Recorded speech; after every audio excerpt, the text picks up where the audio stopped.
Hello, how are you? Okay, we are live in some places, but we are not live on Facebook. So I'm going to try to fix that. And for everyone who is joining us, welcome. I'm Lauren Van Hemert from RDU on Stage, and I am with the lovely Amy Pridgen, and and hopefully we will be on Facebook. And I think we are live now. Okay, so love technology. It's making me crazy today, but I think we are actually live everywhere we're supposed to be live. So if you are watching us on Facebook, Twitch, YouTube, welcome. I'm hoping we're live. Okay, so hello. Amy, it's the holidays. It's technology. It's making me crazy. But thank you for being with me, and thank you for hanging in there with me this afternoon. Before we jump into this wonderful life, I want to talk a little bit about you. You've had a crazy pandemic. You are a professor of theater at William Peace University, and you had to pivot like all the other schools did. You were online, then you were in person, and in the middle of all this, you got married. So, how's it been going with online and in-person classes? What's the temperament of of the students? How are things going? It's not ideal, of course. I don't think anybody feels like this is awesome in the way they want to learn, especially theater. We just like pretty much every school went down to online teaching in mid-March. And the rest of that semester, I won't lie, that was rough. That was really hard. Nobody was really prepared for it. Peace gave us a week to get all of our classes up and running online, and that was helpful, but it was still really hard. I can't say like the quality of our classes didn't suffer. Of course they did. Everybody's did. But then we got the summer, and that helped to think about how to do this in a better way. And then we were really, really lucky. Unlike, I think, some of the bigger schools, especially schools that maybe have Greek life, Peace is really, really tiny. It's about 1,000 students. And so we started back the semester in person with cautious optimism, and we made it all the way through to the second week of November. So and then we had planned after Thanksgiving break to not come back anyway. Finals were going to be online. So we really only had about 2.5 weeks of like unplanned, or like we had been told to be prepared to pivot at any time, but 2.5 weeks of having to go online before we had planned to. And it wasn't great, but it worked out okay. You just learn to get really, really creative. Yes. And how is it teaching drama, teaching theater online? I feel like on the one hand, maybe the young folks now are more willing to adapt to this because they live in this technology heavy world. But how do you teach theater online? For some classes, it's not too bad.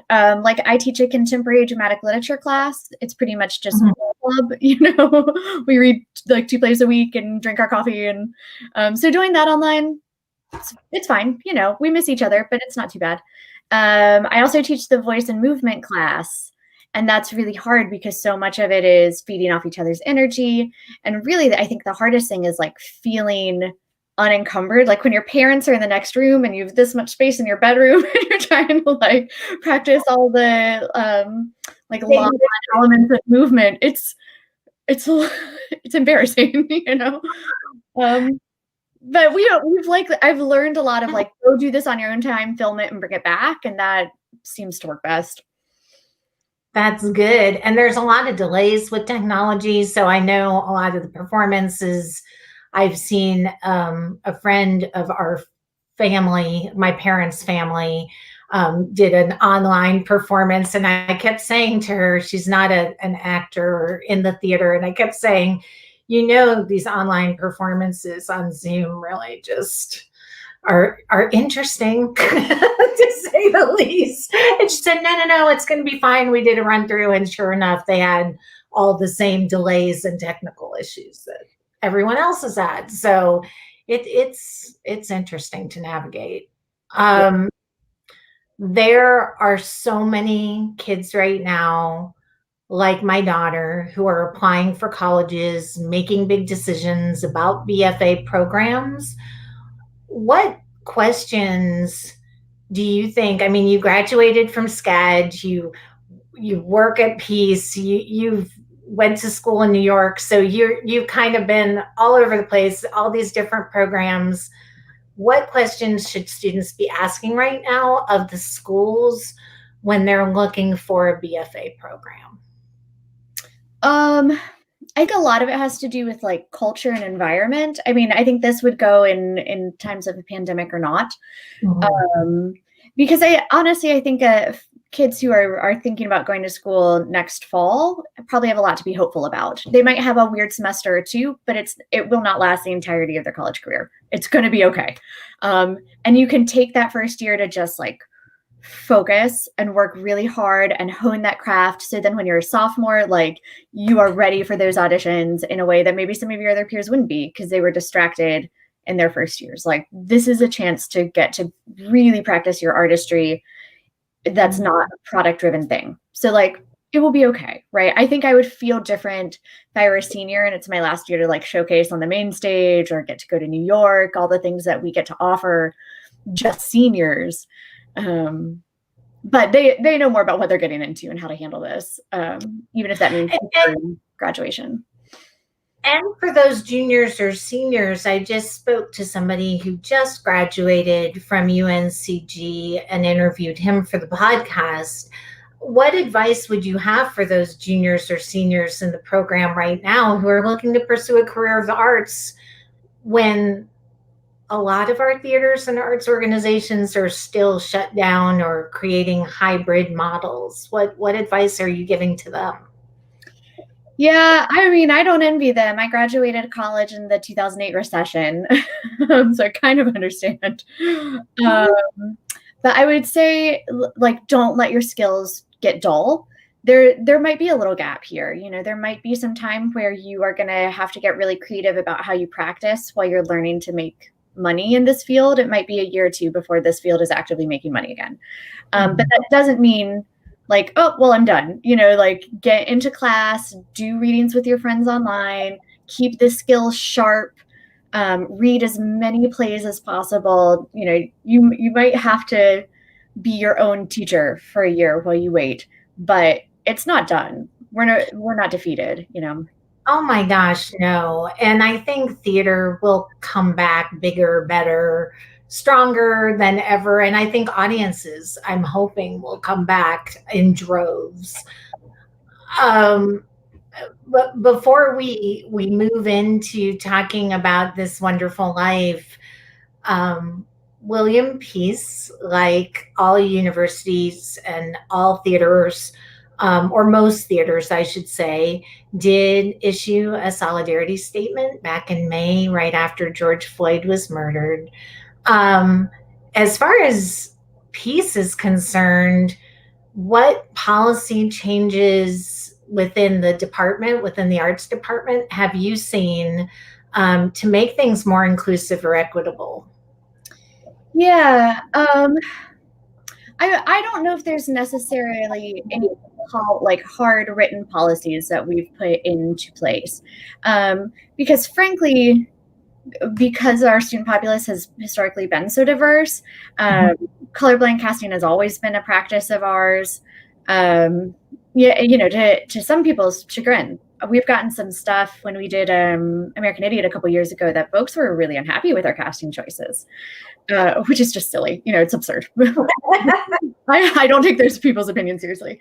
But I do think even though we don't have any strict policies, because I'm not even entirely sure what that would be, there is a greater cognizance or awareness of what's going on. And I think as we continue to select our seasons as we go forward, we're definitely going to consider the diversity, I think mostly of our playwrights more than anything else. That's probably our biggest weakness. I do think when it comes to casting choices, we tend to be pretty diverse.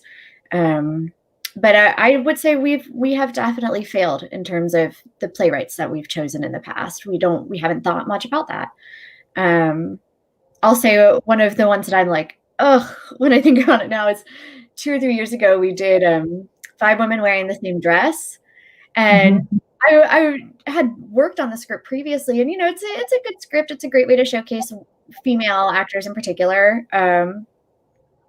But that story is written by a man. And I think as we really started to dive into it, we were like, oh man, there's some like insensitivity here that we had not thought about. If we really wanted to showcase an awesome piece of feminist work, we probably should have picked something written by a woman, and that's just so silly that we didn't. So we're learning, and I think we're really trying hard to just continue our own education of the diversity of plays available to us, but also making sure that when we have those options to try to pursue them. Well, an Irish Rep is doing Meet Me in St. Louis right now. That is a show that I hold near and dear to my heart. They have a very diverse cast, and it really made me think about your production of Meet Me in St. Louis and William piece, because it was a diverse cast. And I think for me, that's one of the things I love the most about it, is it showcased the students in a really lovely way. And all of the students, and it had nothing to do with the color of their skin. They were just in these roles because they were the best choice or best casting choice for that role. And I really loved it. So anyway, let's shift gears. Sure. You are playing all of the characters in this wonderful life, which is an adaptation of the beloved holiday movie. This is really the first time in 8 or 9 months that RLT has welcomed audiences back inside the theater. They had Balloonacy, which was in the amphitheater about a month ago, but this is in the Canty Sutton, which is just such a beautiful theater. Talk to me about returning to the stage in this role at this time, and how productions are different, how this production has been different working on it amidst COVID with all the precautions. How's RLT keeping you safe? Yeah, that's a lot of questions. So I'll start with our safety precautions, just kind of how we as creative team have operated, and then what that would mean for audiences too. So the first day when I came in, I was given a sheet of paper with policies that RLT has put on books, I think in consultation with medical representatives from the governor's department, because there is some government funding for RLT, and their lawyer and that creative team, that whole staff, what do we feel comfortable, beyond all that. And we all kind of agreed to them at the get-go. For almost the entirety of the rehearsal process, which was about 5 weeks, both Patrick, the director, and Sunita, who is stage managing, stayed masked the whole time, from the second they walked into the space and to the second they left. And I, when on stage, would generally take off my mask, but if I ever got off the stage, mask back on. Sometimes even just like when I was taking notes, mask back on. And I think we were always 20 feet apart, like just it's a big space. So if we don't have to get close, we don't get close. I think it was a little frustrating to Patrick because he's one of these directors that like wants to get up and show you how to move the piece or like where to turn, and he kept having to give me very explicit instructions, like 2 steps this way, turn this, but we got there, we figured it out. So yeah, as we got into tech, it was similar as we brought in a few more technicians, but there's still really only a team of 4 of us that are there for every single show. One, our ASM who's backstage, Rachel, and then soundboard up, and Sunita, who's our stage manager, also runs the lights. So that's it. They stay masked the whole time. when that little pre-show announcement comes on, I take off my mask backstage, put it in a sealed bag, and then walk out on stage. And as soon as I come off, put it back on. So we're just like, you know. And what has RLT done to keep the audiences safe? Because I know there's a whole lot of safety protocols. I did put a link to the RLT website so people can see all the safety protocols, but what are some of the things that specifically you notice as a performer on stage? So the most noticeable, obviously, is the size of the audience. There's the canteen seats or the sentence seats, like 325, something like that, and they're fitting in 25. So you know, it's definitely weird to perform to an audience so small in such a big space. But I also recognize like the excitement of the audience to be in a theater space like is enough for 300 people. So everybody's really, really spread out. Audiences wear masks the whole time. They have to go through a checklist before they come to the space indicating the safety precautions that they've taken in advance. And then I think, you know, most theater, when we're done, everybody kind of congregates in the lobby and everybody's talking and whatever. None of that. Like when you're done, you're done. They've even opened up an extra exit. Like everybody gets in and out pretty quickly, you know, and if you want to chit chat, then text your friends at the end. Yes, it's very different. Does it impact your performance? You know, I always think of acting, and I haven't done a lot of acting myself. I did in high school, but performing, there's a lot of give and take between actor and audience. The actors on stage that I've interviewed have always said that they gauge the expressions, the reactions of the audience. If everyone's wearing a mask and you only have 25 people in your audience, does that affect your performance at all? Honestly, I can't see their faces. The way the stage design has been set up is to keep me pretty far away from the audience space, and with stage lights on, I can hear audiences, and I certainly appreciate when I get laughter or some feedback. I mean, was it Sunday? I think it was Sunday's performance, might have been Saturday nights.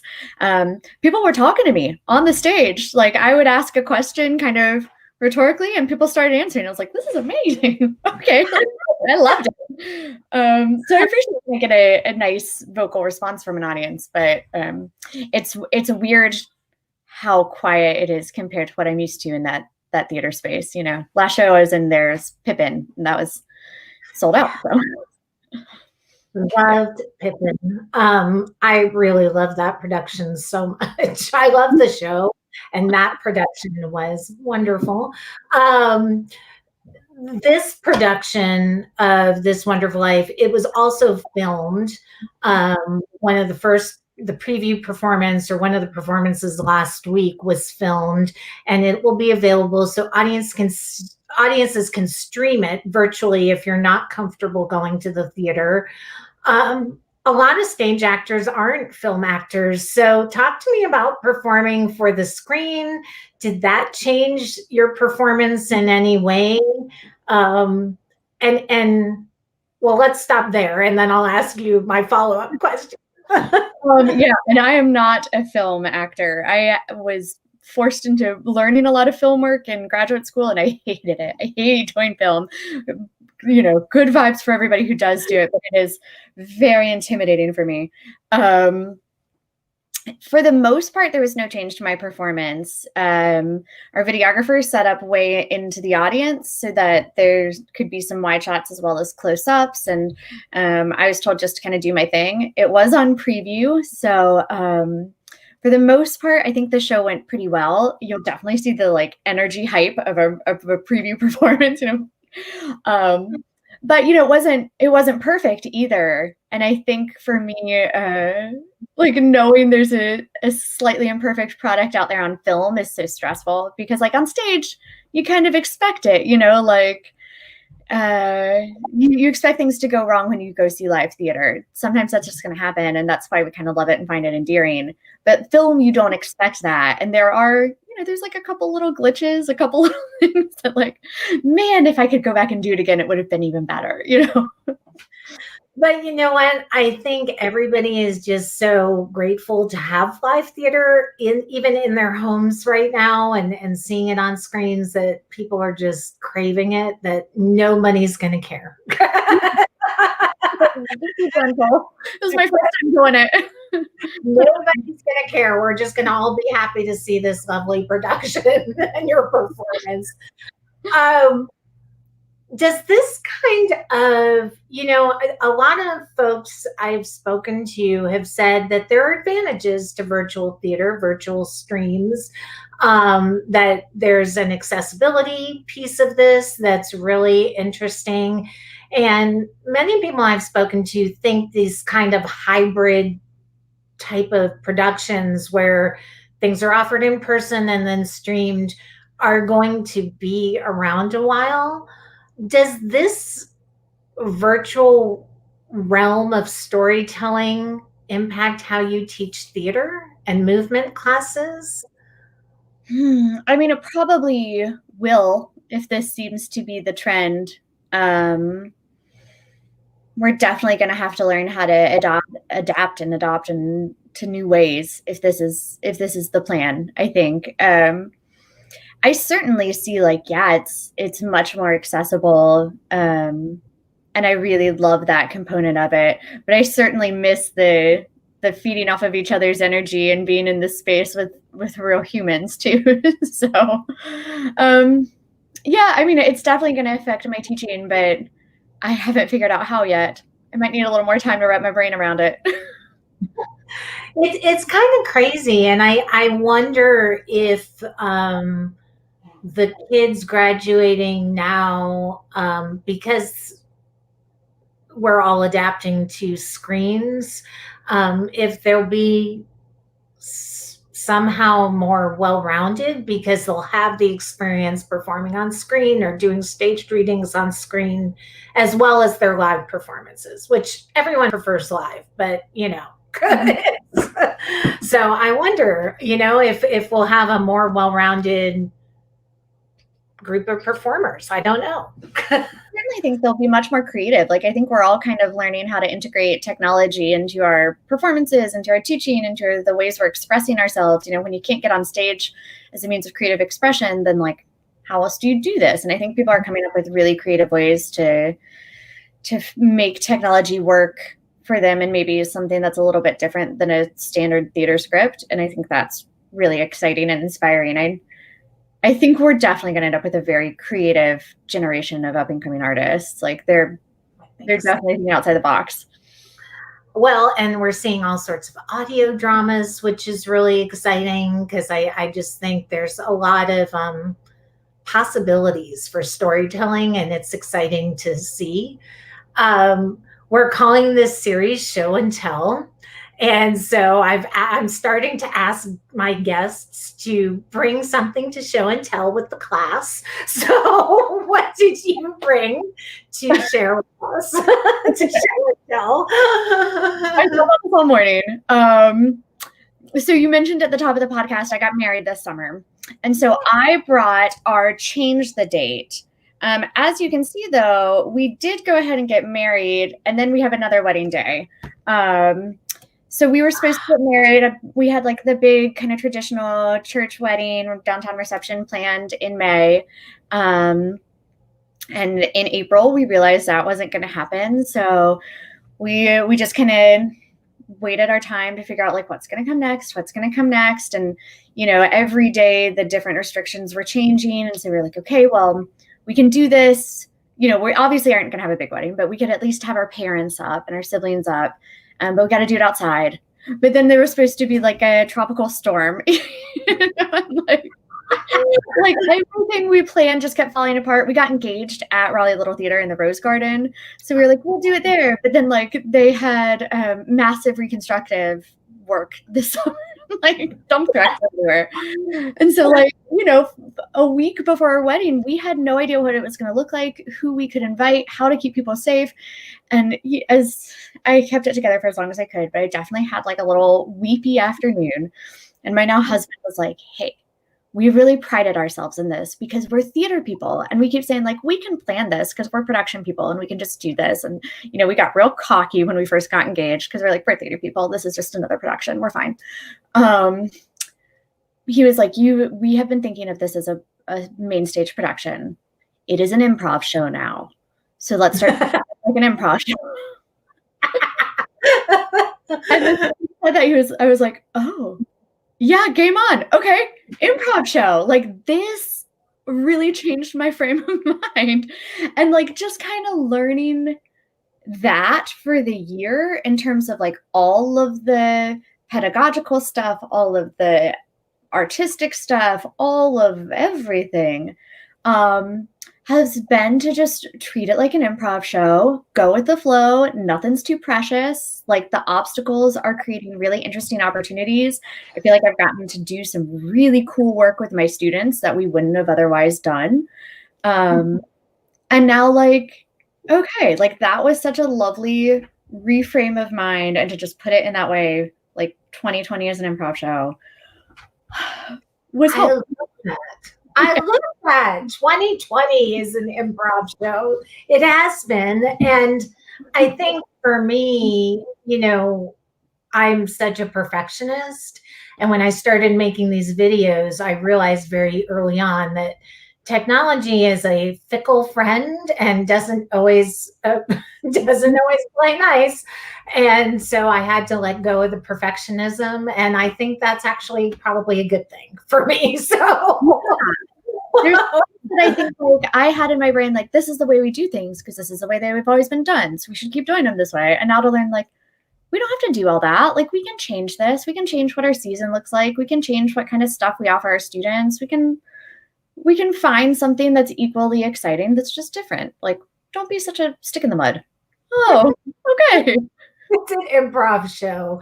And I do think, to your point, theaters are kind of reimagining how to tell stories. And I think This Wonderful Life is a good testament to that. It's a show, it's an onstage show, one person show, and it still shares this beautiful story that's so familiar, that so many people know and love.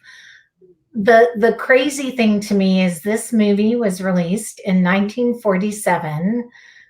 What is it about this story that resonates all these years later, especially now, especially this year? Yeah, it really holds up. I'll tell you, we watched a bunch of our childhood movies during quarantine, early quarantine, and we're like, these movies are not good anymore. Wonderful Life is still really good and like not offensive, like just a lovely story. Good for them. But I think the thing that really resonates right now, and like even kind of chokes me up when I do the show most nights, is like, it's a story about community and people like stepping up for each other. And right now, I think we're seeing like really beautiful acts of community. We've also like been able to identify who our evil old man Potters are in a way, you know, like I think we are really, I think a lot of folks are really learning to like. Oh, hang on. I'm putting up the wrong banner. I actually did put up the RLT link and it changed. Okay, so keep talking. I will add the RLT link. I think a lot of people are really like just stepping up as community members, taking good care of each other, reaching out in ways that maybe we forget to reach out when we get really busy in our lives. And that's what this story is about. You know, it's just about leaning on each other and feeling okay about it, you know, and that's like what we need more than anything right now. I think we definitely need community, and I feel like a story like this reminds us that we are a community, because this has been such a divisive year politically, and we're all in quarantine and self-isolation. So I think it's a lovely new holiday tradition for Raleigh Little Theater. I know right now, normally they would be doing Cinderella, and they did issue a Cinderella music video that everybody can see. That came out today. So go to the Raleigh Little Theater social media sites and you can check that out. But I'm excited to see this production. I will watch it online. I told you before we went on, I'm trying to be good about quarantining because of my parents. I help care for them, but I definitely can't wait to see this show to get me into the Christmas spirit. Starting on the 17th, which is tomorrow night, maybe? 2 nights from now. Yeah. So from the 17th to the 25th, folks can watch this online. And before then, are you doing any more in-person performances?